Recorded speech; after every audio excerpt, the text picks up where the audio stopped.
Netcasts you love. From people you trust. This is Twit. Bandwidth for NSFW is brought to you by CacheFly at CACHEFLY.com. This is NSFW, episode 104, recorded on November 29th, 2011. Ain't correct. This episode of NSFW is brought to you by Netflix. Watch thousands of TV episodes and movies to your PC, Mac, iPad, iPhone, or TV instantly. All streamed directly to you, saving you time, money, and hassle. For your free 30-day trial, go to netflix.com/twit.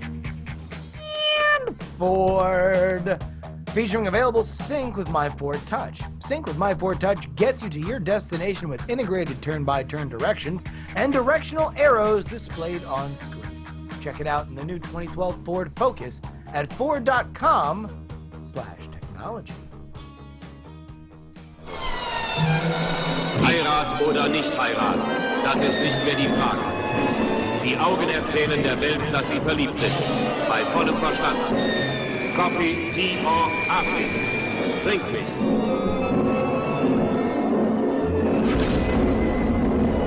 Sexy. Mini. Super. Love.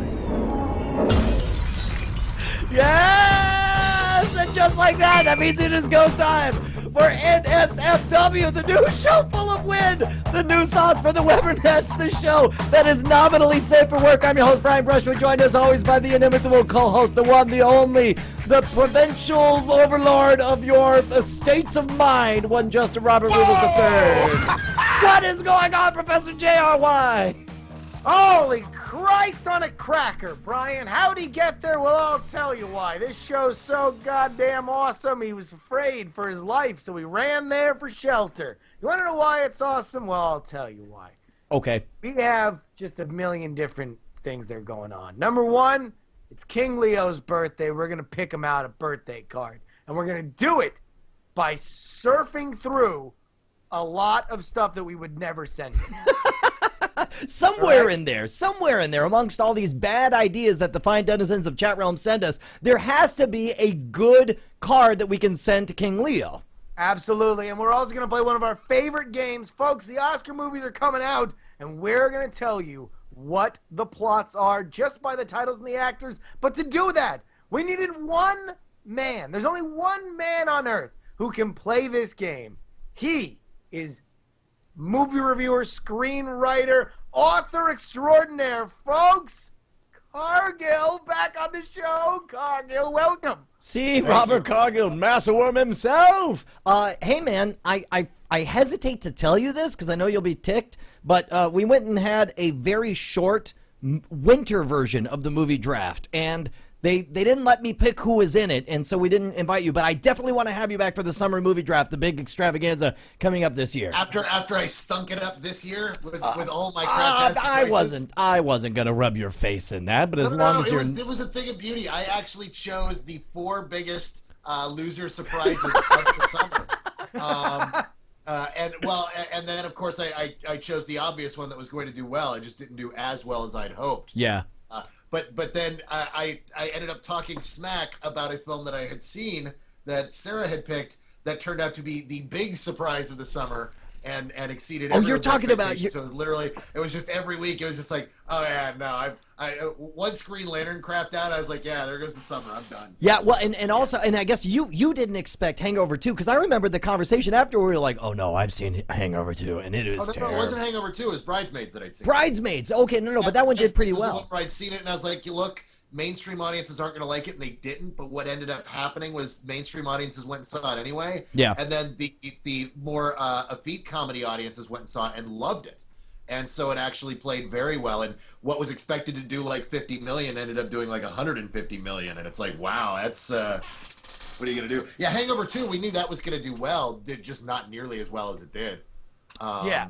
No, that was I knew Sarah had won when I went to the 12:05 Thursday or Friday or Wednesday, whatever their preview night showing was, or their debut night showing, and the theater I was at had just added 2 more theaters because they had already sold out of their first 5. I thought this is going to that make you $1 knew billion. she won when you showed up to the 12:05 screening of Prom, which was on your list. It was. People had prom fever, which was apparently fairly easily inoculated. Prom fever. Turns out I was at the 12:05 screening of that thing, and it was not a pretty sight.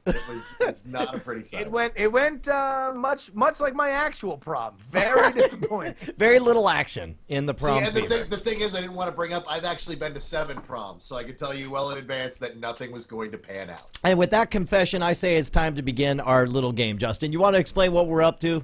Oh, you want to start with this? Oh, heck yeah, well, dude. What we're gonna do first? We gotta do Leo's first. Okay, no, we can start off talking about King Leo's birthday. Obviously, it's his birthday. We've played this game twice before, and each time we've done it towards the end of the show. Well, it's always been our featured bit, but I kind of wanted to give a little extra time to the folks in Chatrealm to put together more cards, because to be honest, a little bit afraid of the entries so far. And in fact, maybe we'll start off with this, and you guys tell me whether or not you think it's a good idea. We can sandwich it. Let's go sandwich style. Okay, I like that. So if you guys card at the beginning. Right. Okay. So, and keep in mind, if you guys want to contribute your card, just send it over to nsfwshow@gmail.com. We do occasionally read that. But there is, let's see, this one here says, "Have a brilliant birthday, Leobot, number 42."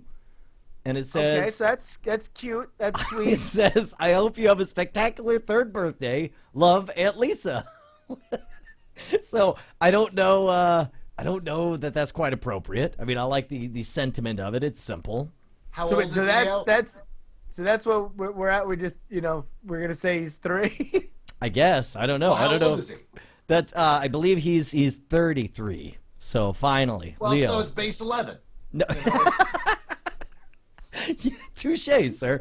Okay, so this one here we got happy birthday, King Leo. Okay, already I'm gonna regret pulling down on this. Happy birthday, King Leo from NSFW. which, by the way, first of all, for the audio listeners, this is a crudely photoshopped Leo Laporte onto a body of somebody who has such a belly on him that they cut out a whole. Well, it's imagine like girls will cut parts of their clothing to accentuate their body parts and attributes. Right. What this person has done is cut out the front of his overalls, no undershirt, just so his belly just kind of protrudes out of the big gigantic denim hole. Right. Now, I have pants and who like else? that, actually. it also has a number of characters here. You see Brian the Indonesian Brushwood. girl whose head floats on her cloud finger. Yes. You see the Tomas eyes. Marit. You see the eyes of Justin Robert Young right down here, barely in the thing, looking upward. And Sure. Here's the horrifying part: is there's a second page to it. You open This it would up. be on the inside. On the inside, you open it up. It says, and it's apparently a speech bubble. Same Leo Laporte saying, possibly the heaviest desktop computer ever may have been the IBM 5120 from 1980. It weighed 105 pounds, not excluding the 130-pound external floppy drive. Now, why does that tickle you so, sir? Just because of all the places where that joke could go. It goes in the weirdest possible. And he doesn't even go for a punchline. He just says Leo's the guy. He is literally the tech guy. Yes, he And is. we'll just have him give a very weird tech fact on the inside of the card.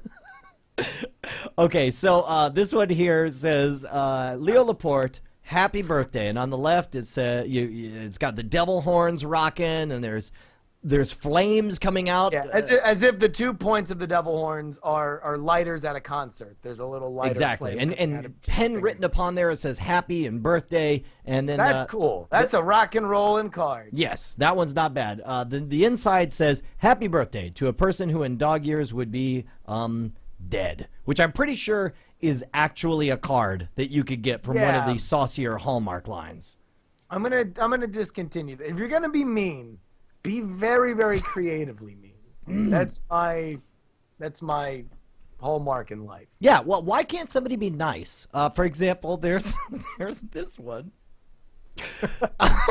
There's All this right, one. hold on. Can we Tell pull me back the somebody curtain sent a lemon little party bit card. and reveal whose idea this entire bit was? Because you might think it's me.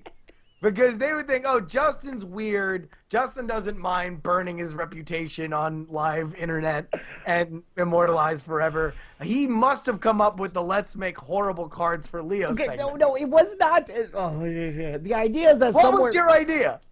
The idea is that somewhere in here would be a really genuinely sweet card. Repeat what we asked the chat realm for. Look, we said send us your rejected NSFW cards. And upon further explanation, how would you define rejected? Well, we want to go through the bin of what didn't make it, and I said when we explained this that I wanted there to be one that was sweet and that would totally we should send.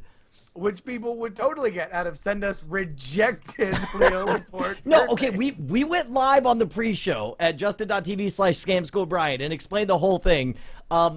Look, you want to see the rest of these or not? Let's go. Okay. Listen, I have no problem with these. I'm just delighting in the fact that you're the one who's like, oh my God, I can't believe we got one where Hitler's jumping on a motorcycle over Leo Laporte's birthday cake. Okay.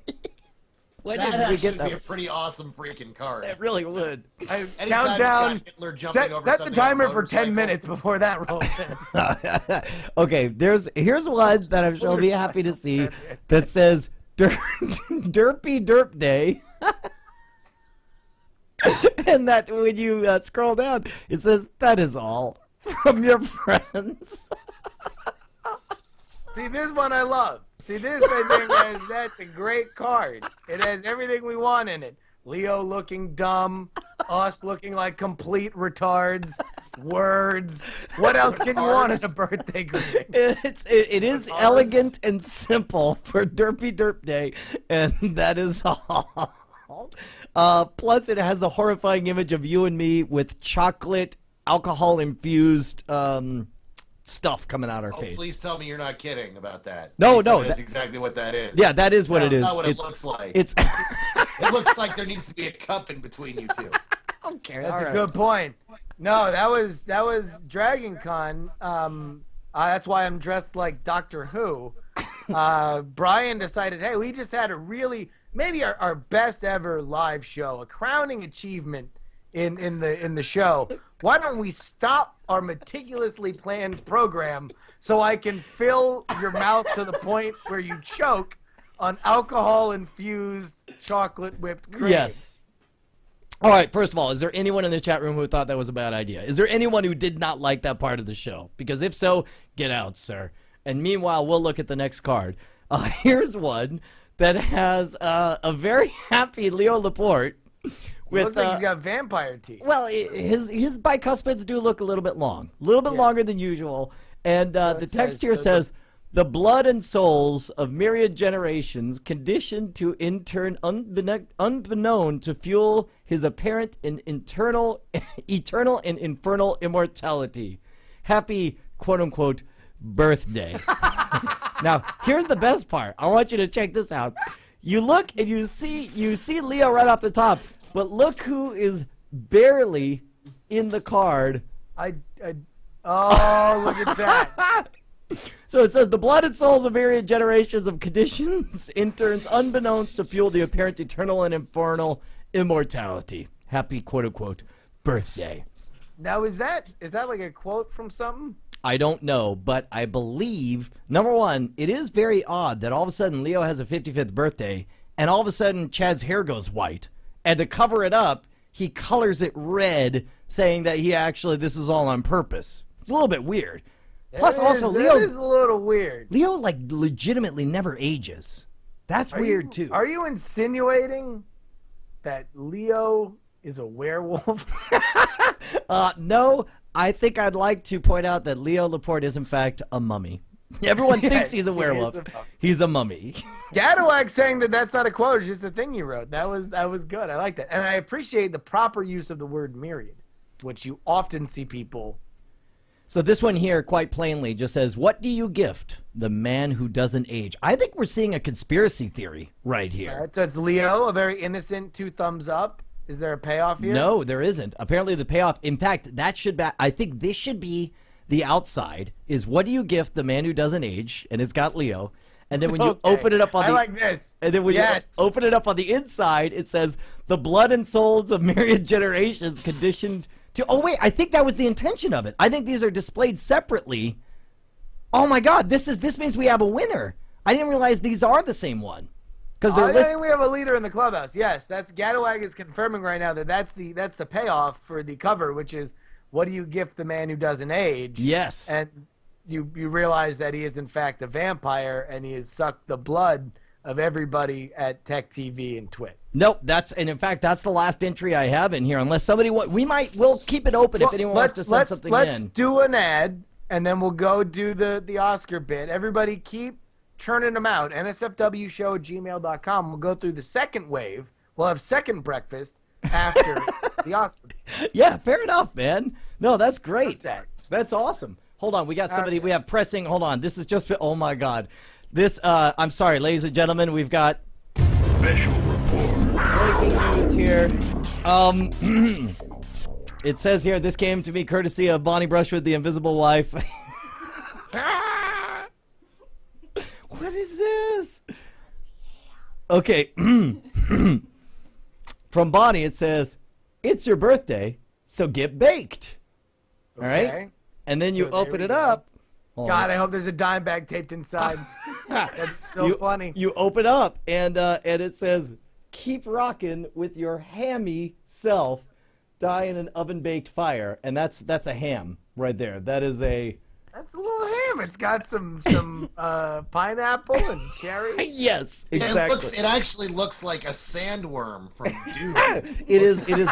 It's the sand ham, as we like to call it, where you eat it and it goes. Can I add something? Sure. What's up? Well, it's got that neat little touch that all these cards have. It's actually a shrink-a-dink.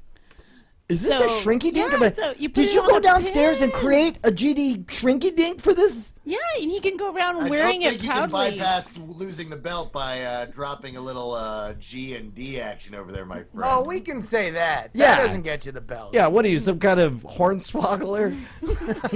we can make up our own curse words. I have swoggled a few horns, my friend. Yeah. I'll tell you what. We don't use Once curse I get my words. ribs removed, I'm swoggling my own horn. Okay. Wow, this is fantastic, Bonnie. Well played. It's your birthday, so get baked. Ham, and then you get to wear the shrinky dink. I may send this over. All right, so we got a front runner here. Look, listen, Brian, we don't use curse words on this show. Like jerk off. Okay, or penis head. Okay, that's or guy who doesn't understand that the My Ford Touch Sync is the best possible innovation to automotive creation. By the way, there's something special about you dipping into the gumshoe voice while wearing the Newsy Boy hat. If you can give us a hybrid of what Dateline 2012. Well, you want to know what? I'll tell you this. Why, I'll tell you this, I will. You can check it out in all new 2012 Ford Focuses at Ford.com/technology. You want to know what you get? You get destinations with integrated turn-by-turn directions, directional arrows displayed on screen. Also, sync services include no purchasing of aftermarket or integrated navigation system. See what happened there, Mr. B, is I was reading a list, and then I went down to another list, but the first two items were the same. Ain't that a pickle? Hooey! Okay. You can do a business search of over 40 million businesses, including telephone numbers, business informations, and directions. Send to sync features include Google Maps and MapQuest from your home or office system when you plan a trip. Save it online to your sync traffic directions and information systems account, and then use voice commands in your vehicle to get turn-by-turn directions so you won't get lost and accidentally end up in the meatpacking district where they murder whores. All the way, best impression of Harley Quinn I've ever heard. Keep going. Free Sync Directionals app. Why? It gives you mobile access to manage your sync traffic directions and information systems account right there on the go. Brian, what the hell happened to this show? I've been on this show before, I don't remember any of this. And never before have you heard such a professional ad read for our friends at Ford. No, Cargill, I would imagine it was a surprise to you after the dozens of episodes since you were last upon that we were able to blow your mind with such professionalism. Don't forget, folks, driving while distracted can result in the loss of vehicle control, which can send your vehicle over a bridge and crashing into a bus full of orphan nuns. Did you say orphaned nuns? I did, Mr. You P. really did. All right. Look, let's get rocking with our main sauce here. Come on, I want to defeat you guys. Well, and be better than you. Ford.com/technology. Ford.com/technology. It's available in the 2012 Ford Focus. Go to a Ford dealership and say, listen, I want to see all this goddamn magic you put in that car. Oh, there it is. Nope, it's not. Damn doesn't count, Cargill. Quit trying to give away the belt. You guys really need to inform me on what words I'm allowed to use because I'm avoiding some words This that is you're not allowed to say on talk television. radio you got to appropriate feel- language. This is AM talk radio or FM drive time appropriate language. Well, you know that what he just said is one of these 7 dirty words, correct? Wait, God? When coupled up with damn, yes. Is it? Yes. I had to read that list sometime. Not here. You have to bleep off the God part. You're allowed to say damn. See, that's the part that always messed me up. Of the 2 words to bleep, why would you bleep the God word and not the damn? Because that's the part that people find offensive, because that's the blasphemy. The B, as they call it. The big B. All right. Justin, what are we playing? All right. Folks, we like to go see movies here. Cargill writes them, Brian watches them, and I fall asleep during many of them. However, we all enjoy the Oscar season, and we like to stay cultured, but the thing is, how do you keep up with them? Cargill, we have him on every single year. He brings us the titles of the movies and the actors' names, and we decide what we believe the plot will be. Yeah, Because a lot of them get a little formulaic, right? And Cargill? let's face it, we know how Hollywood works. We pretty much have it all worked out, and we're pretty much batting 1,000 on this. I can't think of a single story that we've really gotten wrong on this, right? By the way, people are saying that there it's were a not one of couple. the 7 dirty words. They're saying it's not one of the 7 dirty words. It's not. You're not allowed to say it, but I don't know. I guess maybe not in the canonical Carlin. no. Well, I didn't mean Carlin's 7 dirty words. Yeah. I meant the words you're not allowed to say on television. That's a good adjustment. Well played, sir. Yes. All right, so what do we But- got? What's up on Oscar season? Hit us up, sir. Well, you mean you want me to just start throwing these out? Is that where we're starting the game? Yep, let's start with number 1 because we're going to tell you exactly what it is, and we're going to be 100% right. Yeah, because that's the game here, folks. We're going to see how accurate we are, how much we know these Hollywood archetypes. All right. So the first one, a few of the people in out there may have seen it because it's come out in a few theaters. It's out there, but I don't think you guys have seen it. It stars George Clooney, and the film is called The Descendants. The Descendants. George Now, Clooney. the Any thing other about names? this movie is I actually know what it is. I've seen a trailer, and I still have no idea what goes on in the movie. There you go. This is There really. you are. I think It is the new Alexander Payne movie. You don't. There's a number of actors in it in small parts, but Clooney is the only large actor in one of the major roles. Okay. It also has Beau Bridges and Matthew Lillard. Matthew Lillard. Wow. I remember him. All right, so here's the Descendants. All right, obviously this is about. It's about a band. Oh, okay. I was gonna go with medieval immortals. No, it's a band. They're called the Descendants, and their novelty gimmick is that they're like, I'm the great-great-grandson of George Washington Carver. Oh, so you're thinking that it's like a Chuck E. Cheese kind of like Saturday morning cartoon, No. It's Paul Revere Jr. on drums. No, that's the- I keep time. That's Do the it funny by part. Rock. That is the stereotype that they have to fight against. The Descendants is a band of young upstarts, and they do legitimately happen to be the great-great-grandchildren of important figures in history, but they're trying to overcome the fact that everyone wants them to be a novelty act, and they're like, we're not a novelty act. We write about our emotions. It sucks to be Paul Revere's great grandson. And then the triumphant end scene is that they win the talent show. Alexander Graham Bell the Eighth. Exactly. But you see, and at the end, it turns out they're all playing the wrong instruments. They're not very good at first. Then finally, they get like Alexander Graham Bell discovers the electronic keyboard, and he's like, burr, burr, burr, burr, and he's a virtuoso. He's like, I shouldn't have been playing the lute at all. And then George Washington Carver plays the peanut bowl, and I don't know. All right, hold on. Save this, because I think we're half there. No, but we have a premise. We need a complication. Oh, like, the complications. We need an Oscar movie complication. An Oscar movie complication is like someone gets AIDS. Someone's gay. Someone's gay and gets AIDS. Those are like somebody colors their hair or wants to color their hair and just can't admit to the world that they want to color their hair. Absolutely. Okay. Or hear me out say here. Someone's retarded. Or someone's gay and retarded. Someone's gay and retarded. Hear me out here, okay? They need a hook in order to win the Battle of the Bands, and then the great-great-grandson of George Washington, not George Washington Carver, who's also ironically in the thing. But George Washington, George Washington Carver male descendants make out. You got to get a little gay in these things if you want to play ball. All right, that's fine. That's fine. Well, I think that's kind of the point. Okay, so but then the extra touch is that Alexander Graham Bell's great-great-grandkid plays the electric keyboard dressed in a montage of Nicolas Cage cutout photos. And the surrealism of the whole thing makes The Descendants the #1 pick at the Pajama Jam 8000.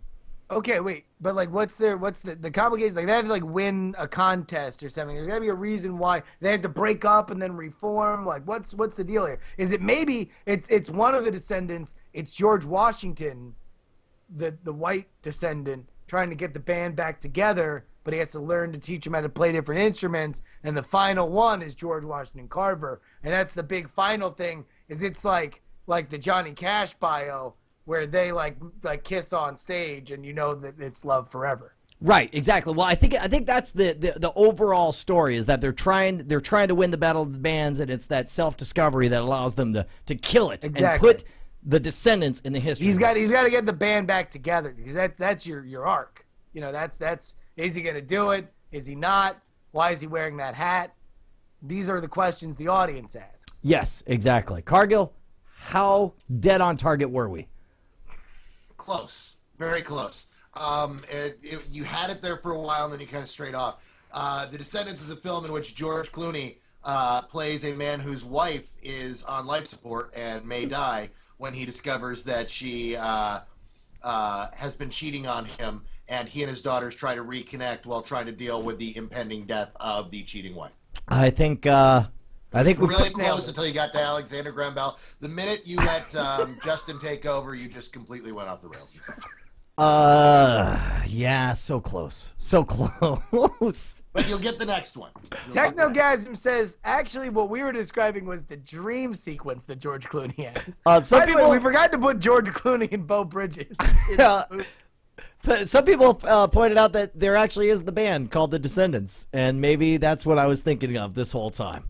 Is that not? I think that is exactly what you were doing. Are the Descendants not a novelty cover band generated out of and nobody's dressed up like Nicolas Cage with? No, you're thinking of what? Where did I get this photo? Yeah, just popped up from Chatrealm. They said I'll give you $1 if you work this into the episode, and I was like, that's $1 for me.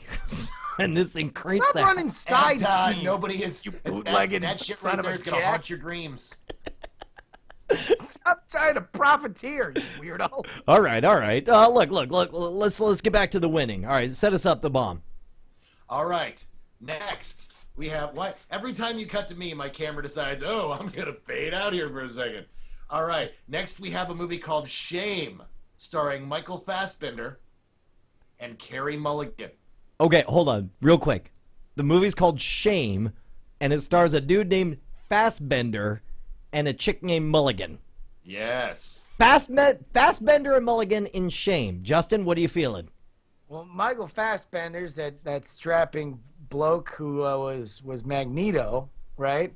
In the X-Men movie. So I think that, all right, so you know how the King's Speech was such a big hit last year. How does that movie begin? The king walks out, he's going to give a speech, he completely eats his own balls right there on radio that goes across the world. And now he's got to learn how to figure out how to do these speeches, right? Shame, Michael Fassbender goes out at a PTA meeting and literally poops his pants. In front of everybody. And that's the opening. Everyone just like, shame. But no. Shame on you. How does this go? How does this go somewhere from that? It's just, is it 90 minutes of like, really? No. Like it follows his kid all the way through graduation of high school, and as his son is giving the valedictorian address, some guy, the jock, stands up and goes, "Your dad pooped his pants!" And then, like the echoes of the shame just continue to live on. Well, here, number one, you're missing all the meat. The meat's in the middle, right? So the kid is the side plot. And that's like, he's going through school. Maybe he's got his own little thing to do. He's trying to make the football team, but he also wants to be an artist. And he's got a friend who's got AIDS. But really, this is about Fassbender and Carey Mulligan. Carey Mulligan's the only woman in the PTA that's like, well, you know, sure, he pooped his pants, but he was making a lot of really good points before he pooped. Okay, now hold on. What if so she's working with him? It's their relationship. Okay, so but what? You got so the end scene. It's gonna have to be like a perpetual pants pooing problem that he has. Whenever he's about to give an important speech, he poos his pants. But she's gonna have to be like, "Have you tried not pooing your pants?" And he's just like, and she's like, "Tighten, no, do not evacuate. Exactly. You're better than this."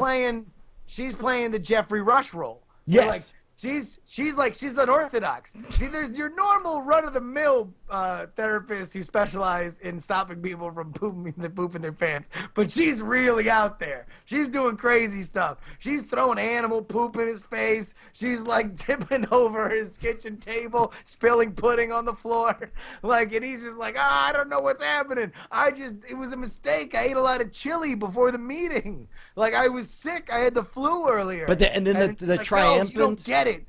The triumphant moment is when he has to address the PTA about his son who's the valedictorian, and he doesn't poop his pants. No. Here's where the beauty part is. His son gets heckled while he's giving the valedictorian speech. And now the son is just about to be like the father. He's a descendant, to go back to the earlier movie. And so, like, and he sees the sweat on the brow start to form, the eye kind of twitch a little bit, and Michael Fassbender decides to stand up and confront his own fear to save his son and say, "Yes, I am the point of your shame." He has to say the name of the movie. He's like an Oscar movie. And then he gives a speech about, for the last 12 years, I've worked day and night to get my bowels under control, and thanks to the people closest to me, because he fought with his son in the scene before. So Sure. Yeah. And he looks at Carey Mulligan, who he fought with like 2 weeks ago. Okay. She's randomly in the audience, and then the kid's friend who's got AIDS is like giving him the thumbs up. He's like, I've learned not to poop my pants. And he's like, just to prove it, here are 14 chili dogs. Feed them to me. Feed me all of them. And he keeps eating them. He's drinking coffee. Everyone just cheering the entire time. And then you fade to black when he's not pooping himself. I think that's pretty much it. And I'm sure we got some of the minor details a little bit off. Cargill, how close were we? Is this a Cronenberg movie, right? No, see, Justin spent the whole time knocking at the back door when this is a front door movie. This is a movie entirely about Michael Fassbender's penis. What? Oh. Is it really? Now, IMDb will tell you that Brandon is a 30-something man living in New York who is unable to manage his sex life. After his wayward younger sister moves into his apartment, Brandon's world spirals out of control. But really, it's about Michael Fassbender's penis. I can draw it from memory. Oh, you see it a lot in this movie, apparently. Yes, and when you don't see it, it's because he's using it. Is it wearing the Magneto helmet? That'd really be awesome. There's a helmet, but No, if it's a movie about a guy who looks at porn at work, and if he's not masturbating, he's having sex with all assortment of strange people. I would like to point out, I believe this movie was named after the experience you have when you watch it with your parents. okay, I would like to point out that 3 of our fine female versions of denizens of Chatrealm have immediately shown interest in this. Cowgirl, Curtis, Pretty Jumbles, and Gigaloop immediately are like, oh, and what is this movie called? It's called Shame, and if you like Michael Fassbender, there isn't a single inch of him you have not seen. Wow. To be fair, though, Cargill, we were only 3 inches off. You were only 3 inches off. The only thing separating you from being right is the taint. There we go. I'll tell you, I'm going to count that one as a half a win. All right, what else you got for us, Cargill? We'll say it's at half-mast. Yeah, sure. All right, what else you got? What I got next? This one's. Oh, by the way, Shame, he spanks Keira Knightley, right? There's like a whole big spanking thing. No Keira Knightley. Yeah. Way to mess that up and randomly bring in something that didn't happen. Although I like that being in my head now. Thank you. No, this one I picked this one just for you guys. I happen to be a big Cameron Crowe fan, but Cameron Crowe has a new movie coming out. It is called We Bought a Zoo. Wait a minute. This just got released like this weekend, didn't it? No, it had a advanced screening this weekend. It's not actually out yet. Okay, but I did see advertisements for it already. That was surprising to me. We Bought a Zoo. Yeah. It stars Matt Damon, Scarlett Johansson, and Elle Fanning. I've seen an ad for this. I've seen the ad for this, so it's like I know what it is. You know what it's about?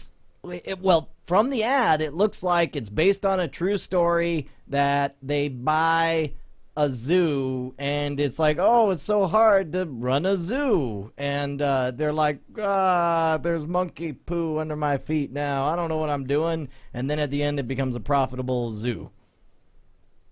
Yeah, that's pretty much the movie. Yes! It has Elle Fanning in it, so yes, I okay. figured we'd have a whole bit with Elle Fanning. No, that's great. No, Elle Fanning is in there. We did together, but no, apparently you managed to get through the whole thing without saying Elle Fanning once. Okay, well, good. Well, now we fixed that because we've said Elle Fanning. Successfully killed that comedic opportunity.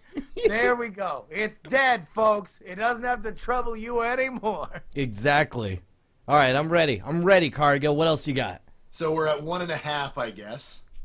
1.5 correct or 1.5? Apparently, points? a dangerous method. Fassbender spanks Keira Knightley. I knew there was some Keira Knightley spanking by that Fassbender. Yes. All right. What do you got?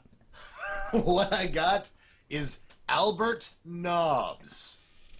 No, here we go. This starring Jonathan Rhys-Meyers and Glenn Close.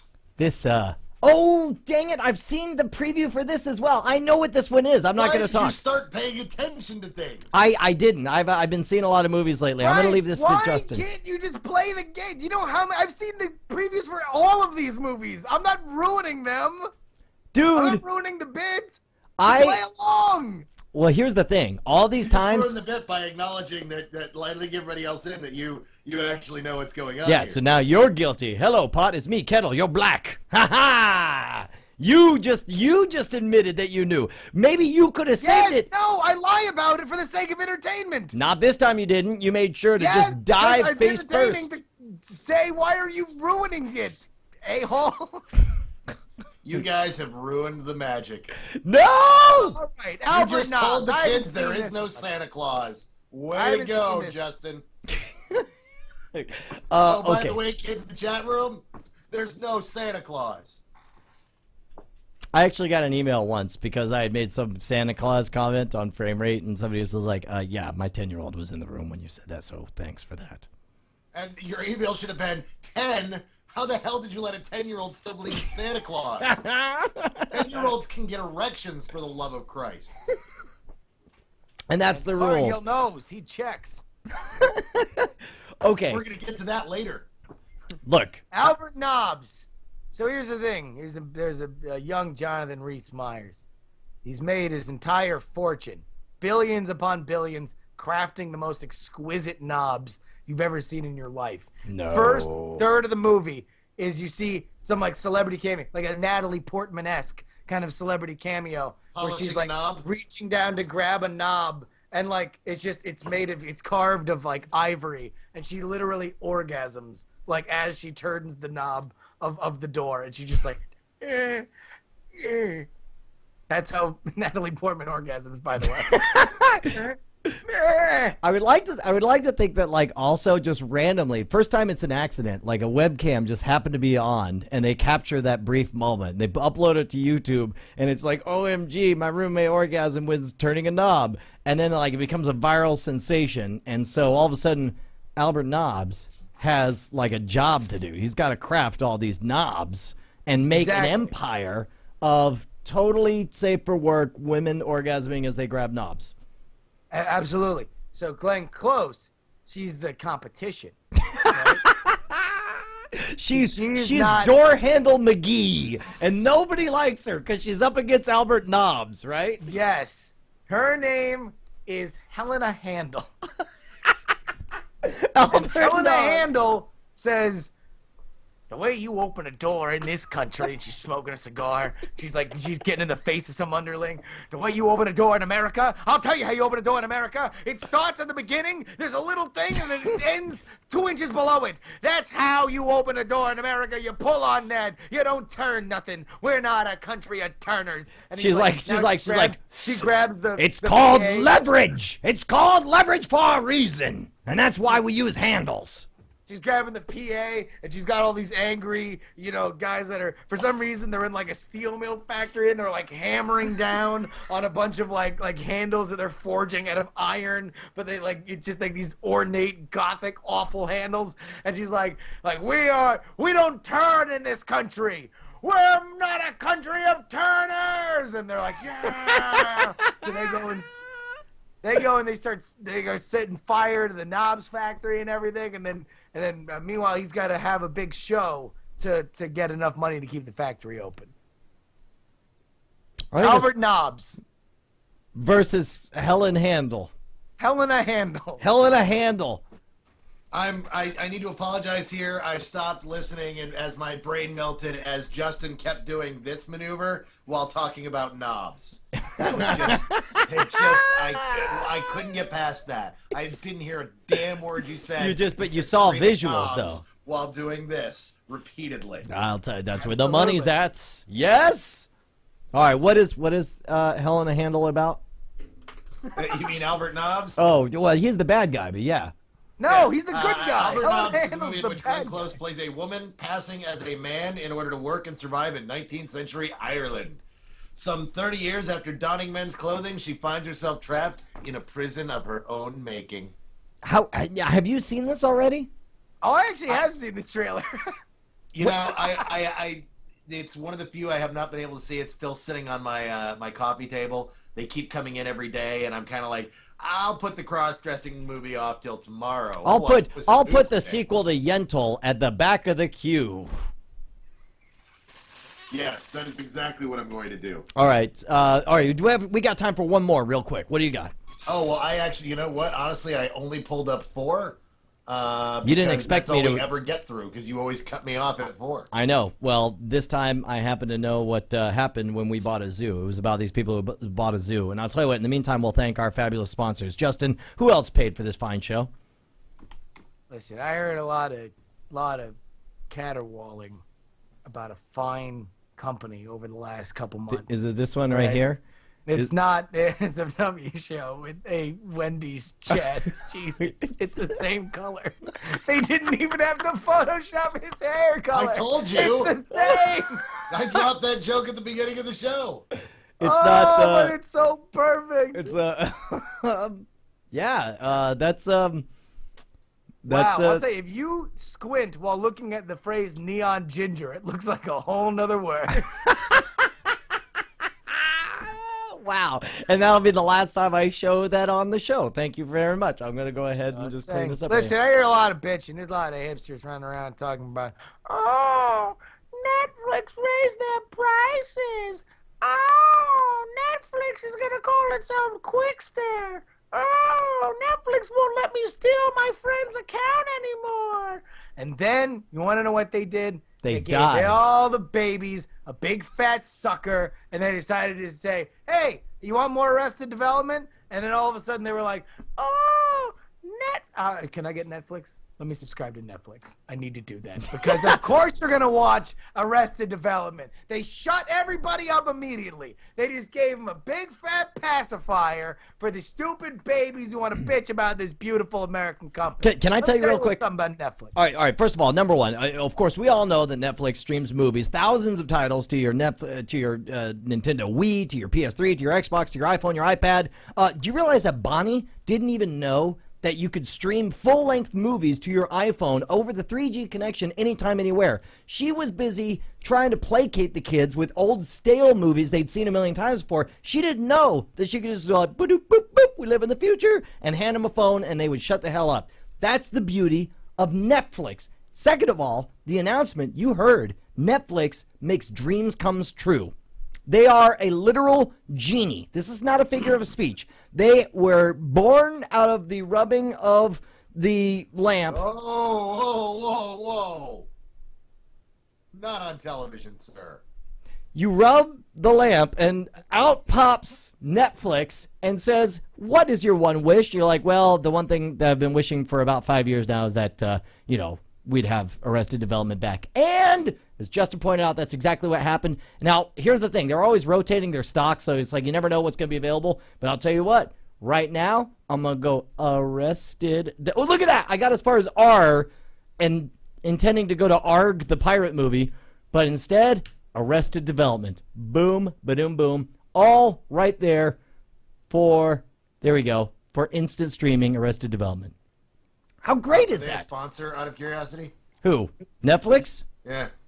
No. Yeah, and there's no reason why you should go to netflix.com/twit right now to get your free 30-day trial. And if you have Netflix and you already gone and went to netflix.com/twit and you got your free 30-day trial, now you're a happy subscriber, do me a favor. Call your aunt. Not just anybody, not your friend. Call your aunt right now. I don't care what time it is. Or text her and say, hey, have you tried Netflix? ? I don't care if she's an alcoholic that nobody in the family's talked to for over a decade. This can bring your family together and bring her high-quality movies streamed to her Mac, iPad, iPhone, PC, or TV instantly. Or Boxy. Boxy. If you want it straight to your Boxy, go Netflix. Yes. You hear that, ladies. Okay. Like that really hot girl from the internet? Yes, Boxy? exactly. Boxy. A really obnoxious one that you kind of want to punch in the face, but touch yourself to anyway. Okay, all That right. one? All right, look, do you have one more movie for us? Because otherwise Yeah, I do. we got other business to talk about. You went up and did your you paid the bills, so I got you a movie. What do you got? So all right, here we go. You ready for this? Ready. Woody Harrelson, Steve Buscemi. The movie's name is Rampart. Oh, dude, I know what this is. I saw the preview for this. This was it's a movie version of the classic 1991 video game from Atari, wherein you need to build with random puzzle pieces a rampart to protect yourself from outside forces. And the tagline is "Surround castle to stay alive." And so it starts.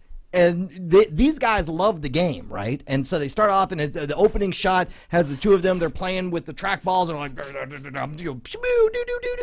and then it says, surround the castle to stay alive. But then aliens come down, and they start blowing up the arcade that they're rocking. And they say that, our ghost spirits will come in through all the holes of the arcade. Actually, they don't say it, but a member of a fifth column does that comes in and blows that in. And so they find themselves in the awkward position of taking old video games, trying to wedge them in order to surround the castle to stay alive. Yes. It's pretty close.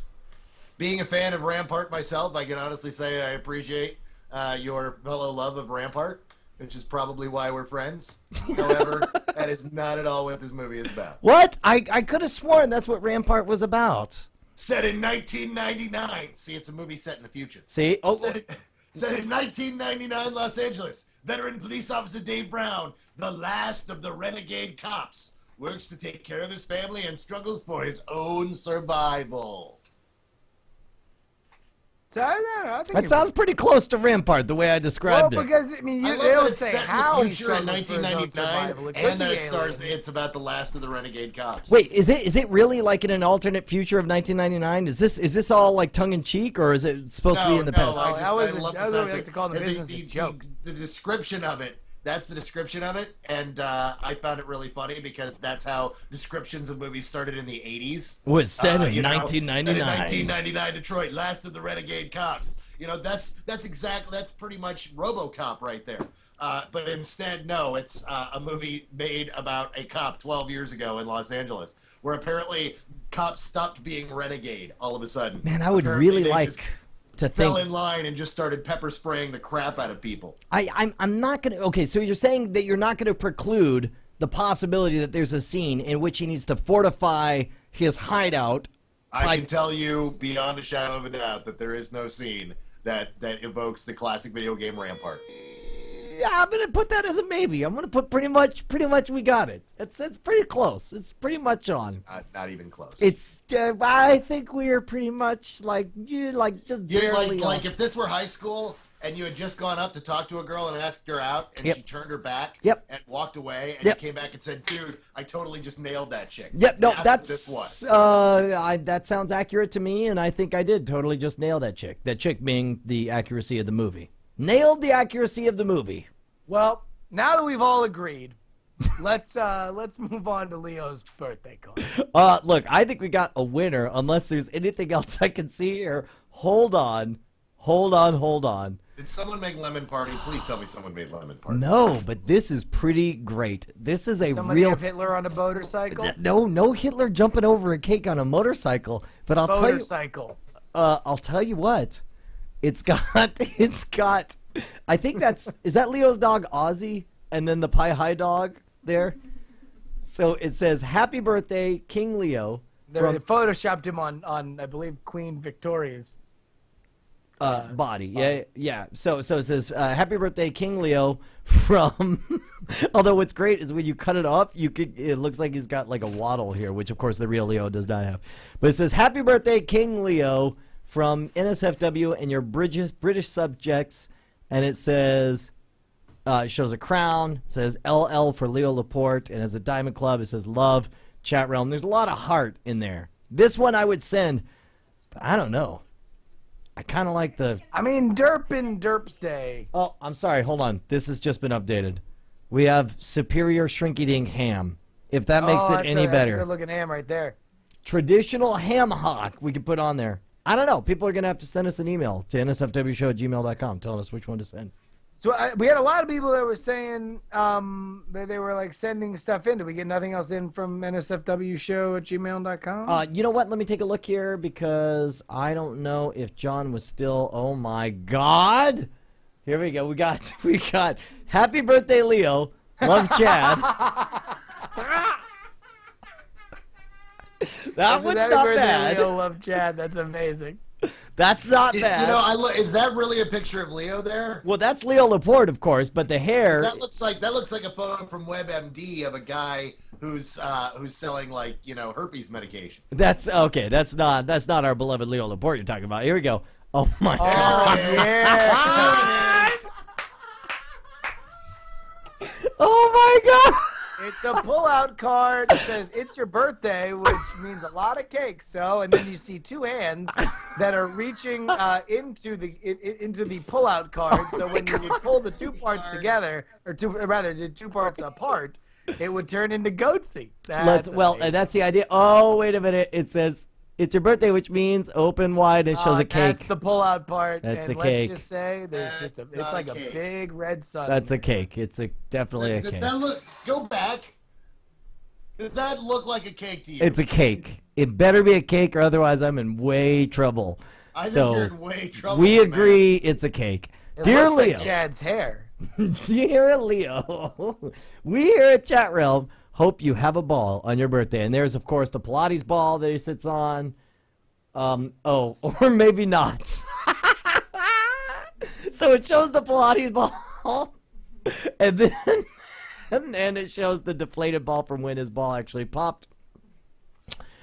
Your birthday is celebrated everywhere but Cuba. Hope it's epic with a Q, I guess. And there's a Ronald McDonald Chad. Along with the dancing Chad. And That's Chad likes to party. Chad likes to party. And then, and oh my God, this is so awesomely bizarre. This was shot live during this episode. This is somebody wearing the Horseboy mask with Diamond Club sketched on the inside. In the background, you can see the exact episode you're watching right now. And then That's a medieval times crown. and a with a medieval green times. knight. Yeah, and it says "Happy Birthday, King Leo." Wow. That's a good one. I like that one. On this, the day of your birthversary, lead us into battle, my liege. That's him with the very silly. If you ever Googled a picture of Leo Laporte before, you see a bunch of silly photos of one of them strangling himself with a bunch of like 90s era mice. That's the photo. Okay, on this your birth anniversary, lead us into battle, my liege, and it says, on the most loathed creature in all the lands. And if I'm not mistaken, that's freaking That's Kuhan. Kuhan. Wow. It's a little inside, but I love it. It's designed very well. Happy birthday, Leo. Happy birthday, Leo. All hail King Leo. He lives another year. And then there's, it's PBF. That's Yeah. my boy. The Perry Bible Fellowship. Oh, you got the book. Nikki Gerwich. Yeah, dude. PBF is amazing. That's he's my coworker back in Syracuse. When Wait they a were minute. currently- You knew him before he was who he was? No, he's my boy. I love Nick. Are you kidding me? You realize like I emailed him and I was all giddy that he responded to me. Like I was like, oh, you're a celebrity. I'm like, I really dig your stuff. And he was like, I was super jazzed. He's like the nicest guy on the planet. He's a genius. Can I just throw out the name dropping that just happened? Can I point that out? Yes, in an irony police. Dude, you should totally ruling. tell Ethan Hawke about it next time you see him. Yeah, you should definitely tell Ethan Hawke about it. Dude, this asshole is totally I'll name drop dropping. Ethan. Oh, wait a minute. Do we get? Dude, my buddy Justin, I got to name drop Justin here. He totally name dropped somebody on the show.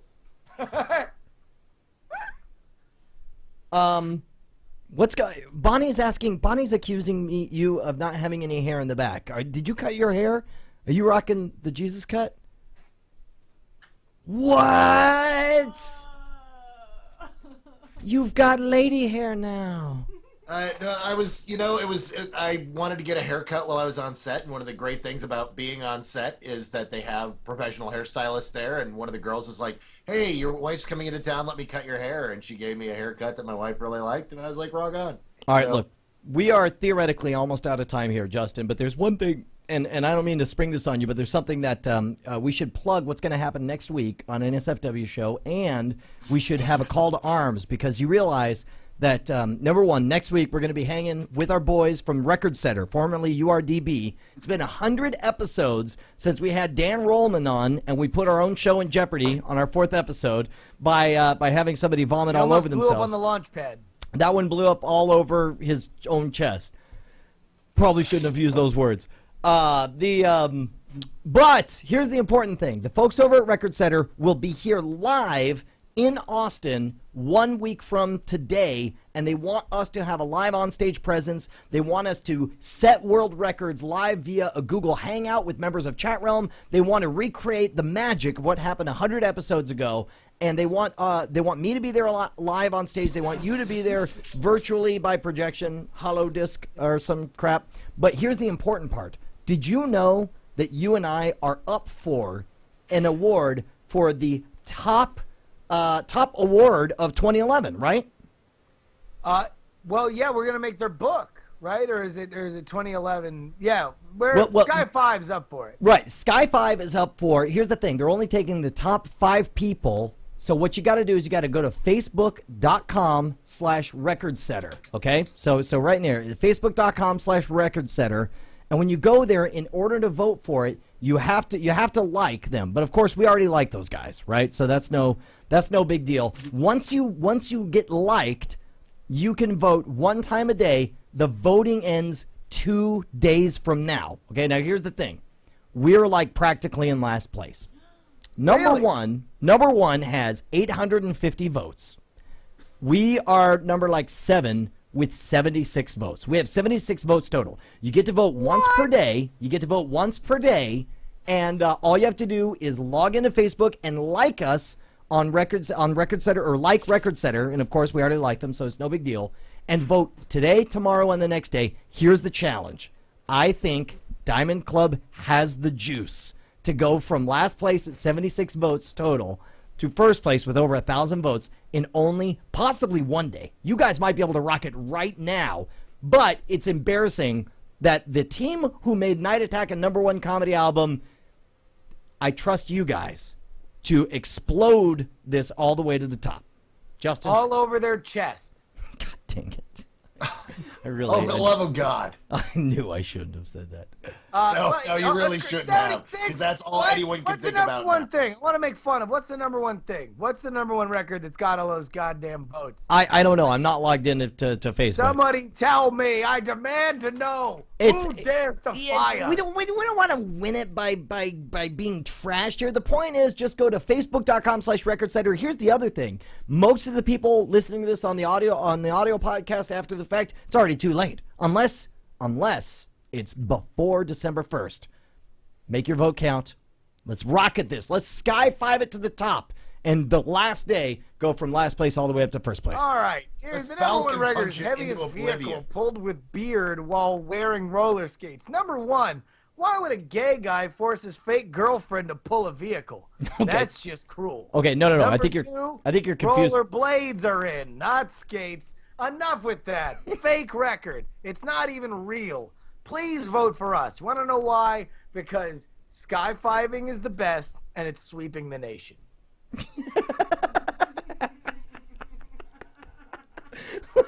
I wish you could hear Bonnie laughing over there. She is not so good. We're now at 135. We got a long way to go, though, guys. We got 2 days to go from nothing all the way up to top. That's all we want to applaud. Just don't let us be last. We weren't there at the beginning of record. Bearded weirdo. What is he doing pulling vehicles anywhere? What is this? Parking wars with beards? That's insane. Who does that? All right. Look, what do you got to plug, Cargill? What are you up to? Can you talk about your secret Hollywood project? Well, I mean, there's secret ones and there's not so secret ones. The one I can talk about is the film I shot a few months back called Sinister, which stars Ethan Hawke. It was written by me and my co-writer Scott Derrickson, who's also the director. He directed The Exes of Emily Rose. It's produced by the guys who produced Paranormal Activity and Take Shelter. It is... we're really proud of it. It's coming along pretty well. It's due out probably next August, maybe next September, from Summit. Summit picked it up and is distributing it. So that's I'll awesome. see it That's here amazing. in a few weeks. So are you going to also, review it as well? That's the important question. Will I review it? Yes. No, that won't be happening. You may, Justin however, and I will review it and publish it under your name. Excellent. Meanwhile, I don't know if you've heard this yet, Brian. I don't know if we've had a chance to talk. But while I was in New York, hanging with Ethan Hawke. Yes, while I was in New York with Ethan Hawke. No, I actually I got a 2-book deal with HarperCollins. I sold the novel that I was working on, and they wanted not only the book, but they wanted a sequel. So congratulations, dude! That's freaking epic! Congratulations! That's awesome. Thank you very much. Yeah, that worked out fairly well. The week after that happened, Galance in the UK, they preempted the book as well, so they'll be releasing it around the same time as the American release, so it'll be out on 2 continents, and it'll be out hopefully late next year, early 2013, which will be a few months after Sinister comes out. I'm just working on other stuff. What's the book about? It's a fantasy novel. It's the story of several young children whose lives are brought together through supernatural means, and how that affects them as children, and eventually what happens to them as adults. That is awesome. And I apologize. In the middle of you talking about stuff, somebody randomly said, "Did you say something about hawks?" Because here's this, and I shouldn't have clicked on it, but I did, and it's an image of of Nicolas Cage with a hawk hairstyle on it. It says, "My hair is a bird. Your argument is invalid." And I'm sorry, unfortunately, that made me laugh in the middle of your talk. That's what I was giggling at for the audio listeners. That is totally okay. But yeah, so that's what's been going on with me. Not according to that hairstyle. Your argument is invalid. Late next that's year, amazing. I should have a movie out and then some books. Dude, people follow. Does the movie have like a Twitter, or your book have like a Twitter? People can get more information on that as it comes available. Not yet. It's still too early. I just got the edits on my book, and that's what I'm taking time away now to from doing my rewrite to appear on your show. But yeah, later this year, starting in the summer, there or probably spring, there will start being stuff on Sinister, and then we'll see what happens with the book. Probably later next year, around fall. that is fantastic. Absolutely. Well, maybe then we can have Sinister. Maybe we can talk about what Ethan Hawke is doing in that fine film, because me and Brian are really good at that, as this bit has proven, undoubtedly. I'm surprised you guys aren't trying it now. Trying to explain to me what my film is about. Oh my God! No, I do know what it is. Sinister? I know what Sinister's about. Can you talk about? I saw what a preview for this. No, I totally did. I totally saw it. First of all, who does it star? It stars Ethan Hawke. Ethan Hawke, right? Okay, I have a photo of Ethan Hawke to get us started. I will also throw out that other people appearing in it are Vincent D'Onofrio and Fred Dalton Thompson. Well, maybe it'll turn into something for them. Okay, so I'm going to say Sinister is about a guy who gets an infection from a splinter in his left thumb. And unfortunately, the splinter is from a haunted axe handle that he doesn't know is haunted at first. At first, he thinks it's a regular infection, but then, like, it just gets really big, and then one day the pus pops out, and it forms into a worm that wraps around his thumb and sort of controls him from the inside. No. Justin? That's not even remotely Okay, close. Justin, what's your guess? All right. I think it's about it's like a biopic style of a glam rocker named Sinister that's played by Ethan Hawke, okay? But he's like, it's like this one that like everybody who's into that kind of stuff talks about, but he was sort of like, he was way over the top, like he was like murdering people on stage, like slicing their faces open with big glittery knives, and Vincent D'Onofrio plays his meek, very, very nebbish sort of manager, and it's a madcap kind of comedy. No, but I really want to see that movie. That's Ethan Hawke playing like the G.G. Allen of glam rock. Yeah, exactly. That kind of sounds like the movie I should have written. Maybe a sequel, Sinister 2. Well, and so can you tip for us what actually is going on in Sinister? I can talk about the things that are public. The public description of it is that it is about a crime fiction writer who moves his family into the house of murder victims and finds a box that contains mysterious films on it, which may or may not be of a sinister nature. No axe handles, though. Or glittery knives. No. Might want to consider adding those. They could do a lot in post. You can just CG. kind of pan that's over. You know what? I need to add the whole glam rock angle in post. Yep. You know, Wasn't that in like The Godfather, where like we he got shot a small, insignificant change to the script. You're no longer a crime fiction writer. You're a glam rocker. Yes. Yes.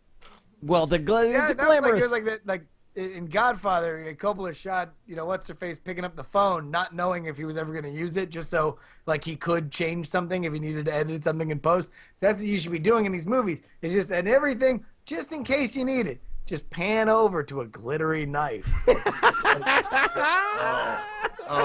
know when you're gonna need it. I'm calling Scott, dude. Let's get a big camera team in there and let's shoot this. Just a pan over to a glittery knife, and if we do that enough, that and a shifty-eyed dog.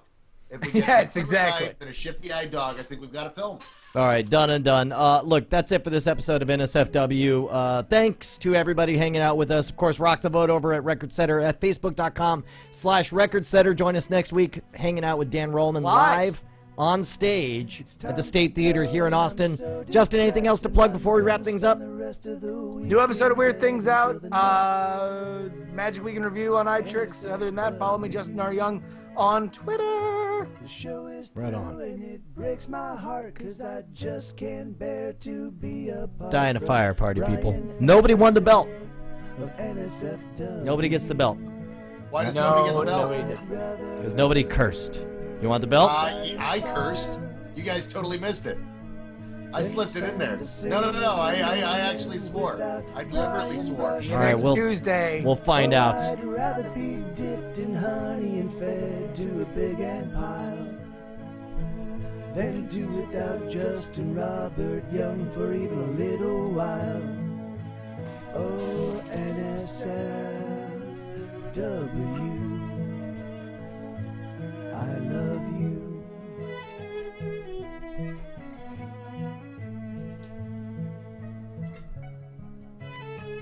All right. Look, we'll finish that later. Boy, there's a big debate in the chat room about who gets the belt. That's kind of funny to me.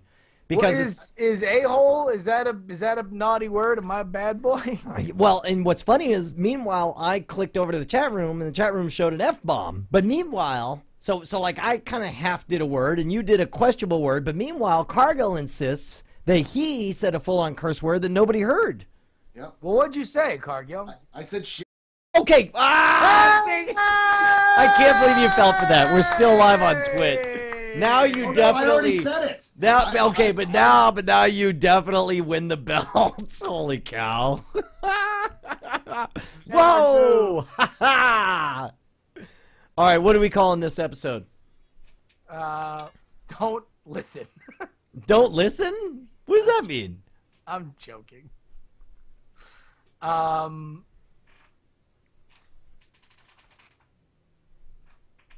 Pipe layers. A pipe fitters union. So wait, you get the belt for swearing first? Well, last. Last. So somebody steals the belt. You don't want the belt. Someone could still steal the belt. This As long is as like. we're on Twitch, But the see, belt's you don't the belt. understand. I want the belt. It's kind of like the hipsters who wear the mustaches even though they know mustaches aren't cool because it's cool. I think the belt is cool. I want the belt. In fact, I would fight to keep the belt. I would keep swearing to penis ensure in the that I had title? the belt. Can we put like a gold chain around this so you wear it like like that? Like a fat gold rope. Yeah, like it's a big old piece of jewelry. What can we say penis? You Can know we call what? it There's fat only fitter's one penis? thing you can call this episode, dude. What? L. Fanning Dose.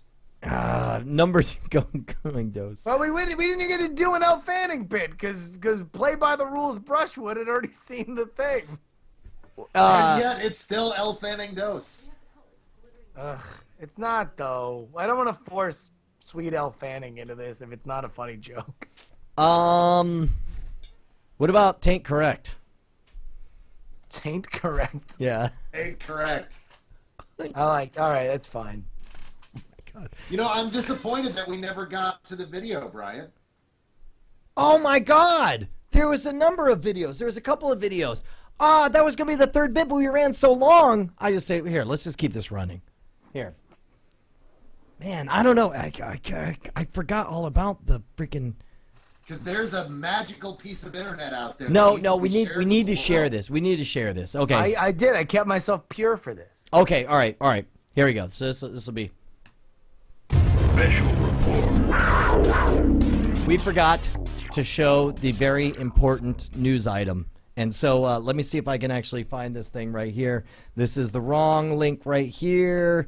This is there we go. Check this out, Justin. This is a real news report from KRQE News 13 at 4 o'clock.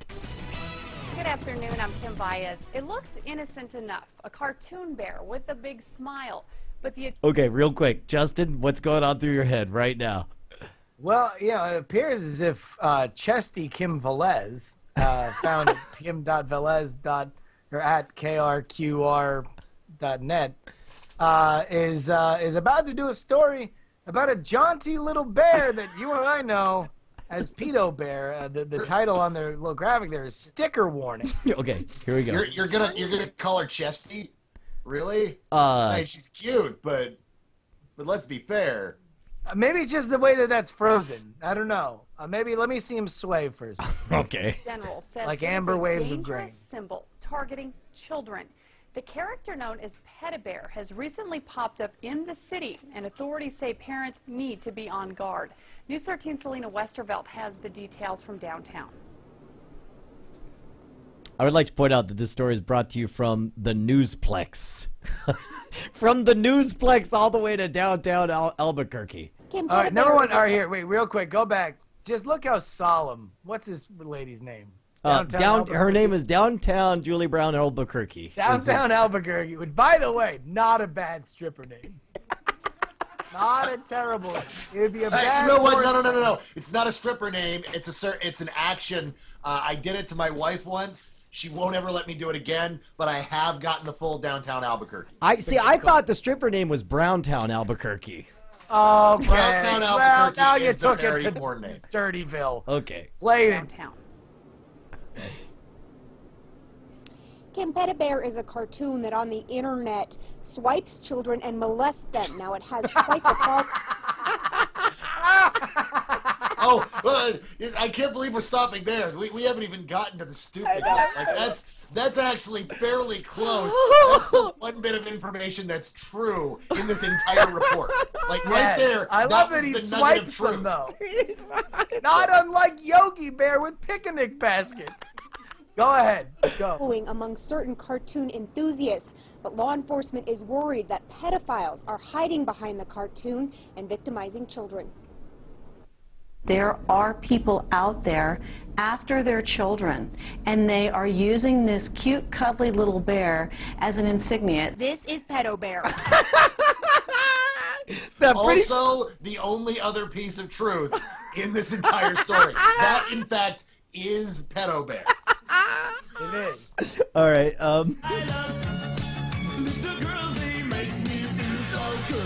What started as a popular Japanese cartoon is now a symbol for unthinkable crimes against children. The bear's cute. The bear is cute. Oh my God! He's gonna go on. The bear's cute. Would I kiss the bear if the bear was here? Yes. Yes. Would I go? Would I fantasize about the bear? I mean, Of I course. would go. Who doesn't? Maybe I have fantasized about the But bear. he's raping my kid. But that is what the pedophiles are using to identify each other.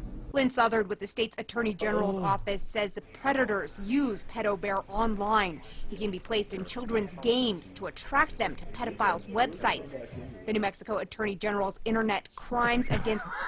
These are like 4chan memes they're showing. They are. Yeah. Oh. Children's Unit has received reports this month about the sticker being seen on 2 cars in Albuquerque. Oh my God! Wait, no. You cut it off just before the salient bit of information here. All right. Because what we just found out is that there are reports on 2 cars, stickers on 2 cars in Albuquerque. Where? Right. Okay. Let's see. Being seen on 2 cars in Albuquerque. One near the University of New Mexico. There's even a shop that makes those stickers in Las Cruces. This is not simply dark humor. Oh, no. Oh, Jehoshaphat. That was, of course, for the audio listeners, that's a logo of Penn State, but instead of the fearsome Nittany lion, there's the lovable Pedo-Bear. Oh my God! So let me get this straight. You are doing a news story on a sticker you've seen that is a meme from the internet that you found near a college. Right. Yeah. No, I'm sure. No, everyone knows that that's where the pedophiles hang out. Is at colleges? Well, that's where it's just I didn't know because New Mexico is one of the states that doesn't do like daylight savings time, right?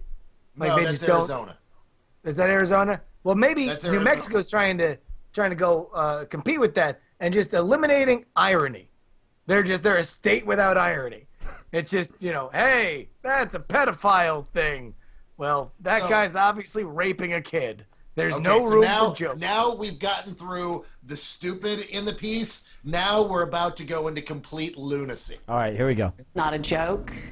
Attorney General Gary King's office takes this very seriously. We will pursue every lead that we get. For some people. That Pedo Bear is a joke. He's a cult-like following online. By the way, can you imagine the intern? Because the intern gets it. I guarantee you, the intern gets it. At some point, they went to the intern and they said, can you print out a bunch of this Pedo Bear stuff? Because we need it as B-roll. We're just going to shoot it in the office. And so he's just like, all right, these guys are complete idiots. They're such morons. Let me just print out the funniest gags and use that as the B-roll. Oh, my God. Fine, but law enforcement isn't laughing. They say child predators often hide behind the humor. Pedophiles have been known to buy the costume of the bear and then wear them to get close to kids, doing such things as handing out candy. We don't know where he's going to show up. If we can protect just one child, we've done our job. Hold on, dude. Just one more bit of magic. All right, here we go. Now, it's not illegal to display a Pedo Bear sticker, and the man who sells them in Las Cruces says that Pedo Bear stickers make up about 1% of his sales. Kim? Okay, thanks, Selena. Now, law enforcement says if you do see a Pedo Bear image, use caution with whatever situation you're in. And oh my God, there's so much stupid in that piece. There's so much wrong. I mean, you've got the stupid news crew reporting on this. Right. You've got not only the district attorney is pissed about this, but the district attorney's press secretary is trying to stay straight-faced about this. Right. And seems to believe in it.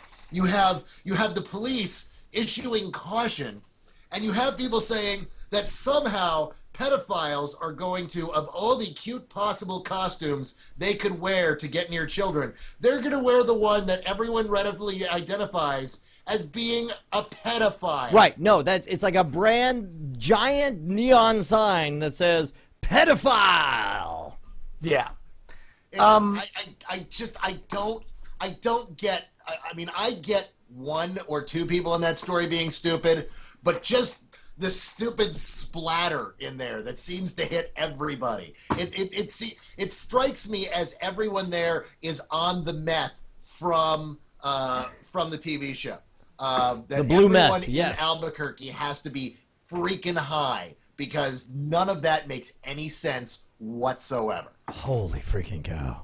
That's amazing. Yeah, I don't want to get political here, but this is why I am a libertarian. What?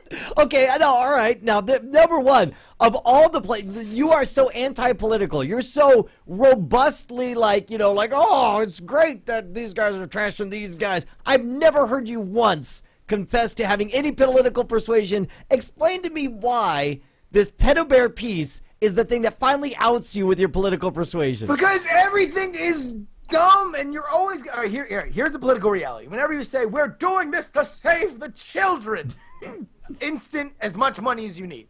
They're going to get money. There's going to be a task force. There are going to be reports. People are going to print reports. There's going to be paper and pencils and pens, and there's going to be an overhead projector with a transparency where they show results, and someone's going to have to do a PowerPoint about the most dumb, stupid thing on the planet, and no one's going to say anything because it's just going to be, well, they're the police. It's for kids. I don't know, whatever. And anybody who doesn't get it, and the people who know that these people are stupid aren't going to stand up except for to say, this is the dumbest thing anyone's ever said. You can't keep giving these people money. This is why the country's in debt. Pedo Bear is the beautiful, retarded icing on the cake that shows just a country that has the government just the fat of the land. They just gobble it all up and say, well, we need an extra $50,000 if we're going to stop this Pedo Bear character from raping our youths. Okay, look, I got one more thing, and I know we're doing like a double plus diamond-sized edition of NSFW show, but this is something somebody sent in called the 12 Days of Diamondness. This is Sam JCL. On the first day of Christmas, my true love gave to me a shrill shaking his booty. On the second day of Christmas, my true love gave to me 2 hot picnics and a shrill shaking his booty. What? On the third day of Christmas, my true love gave to me 3 new hashtags, 2 unplanned picnics, and a shrimp shaking his booty.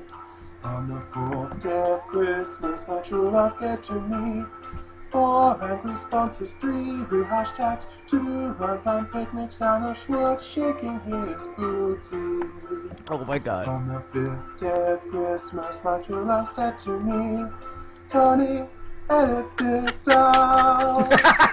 4 angry sponsors, 3 new hashtags, 2 unplanned picnics, and a shrimp shaking his booty.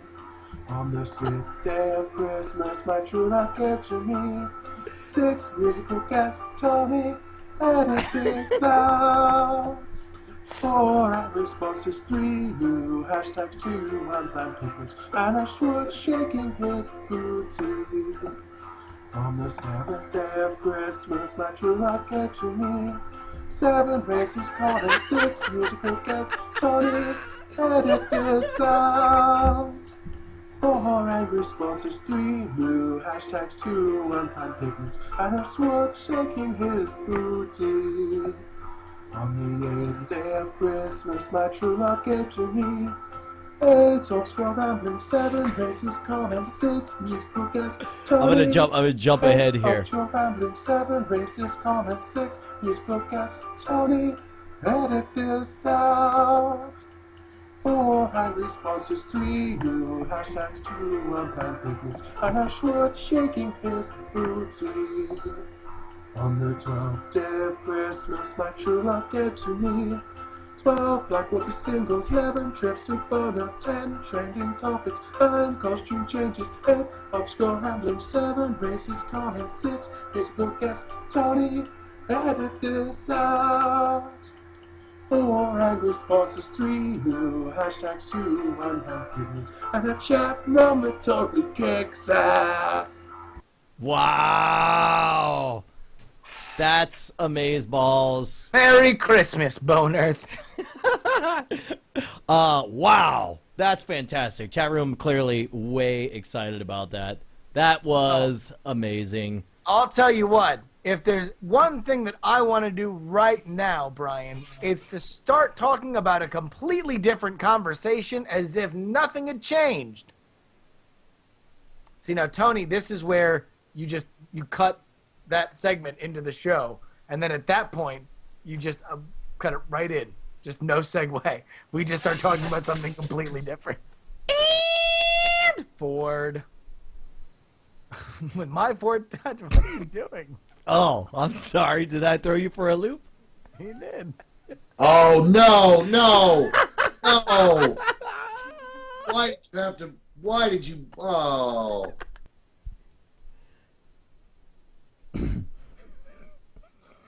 Turn by turn directions? Is that what you said? Everybody always just tries to make everything I say into filthy language. They're getting into the Ford Touch.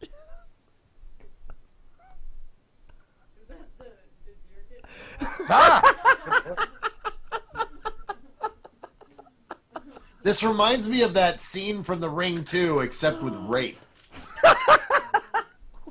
The dearest. I did not say erectional We gotta go. error. We gotta go. Terry, pull away.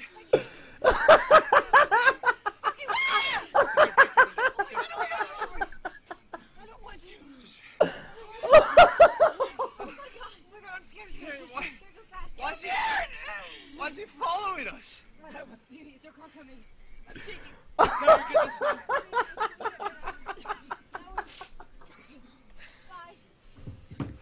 I don't know who said this. This is the greatest thing I've ever received.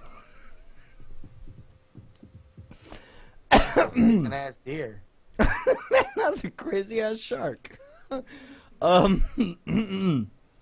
that the Ford Bad Touch? That's a nice one from the chat realm. Yeah. So there's that. Wow. Hey, man.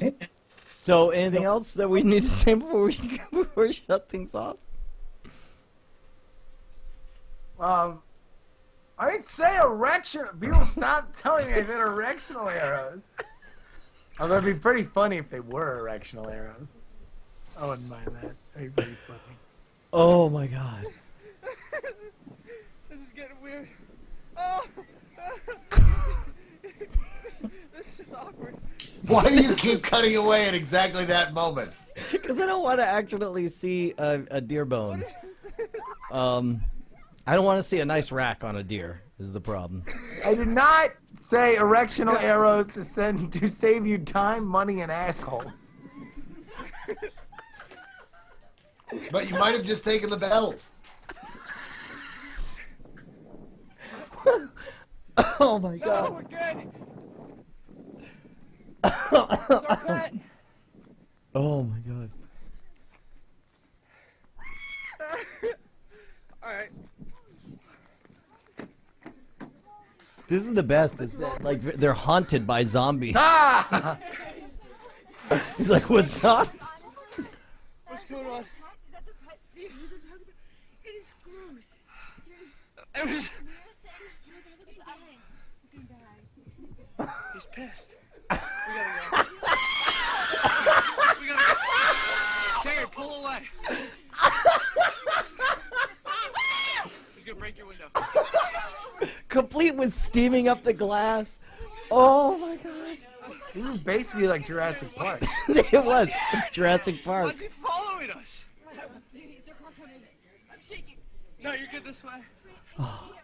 I need somebody to edit this so that it freeze frames and then the costume zips open and Poodle Bear comes out.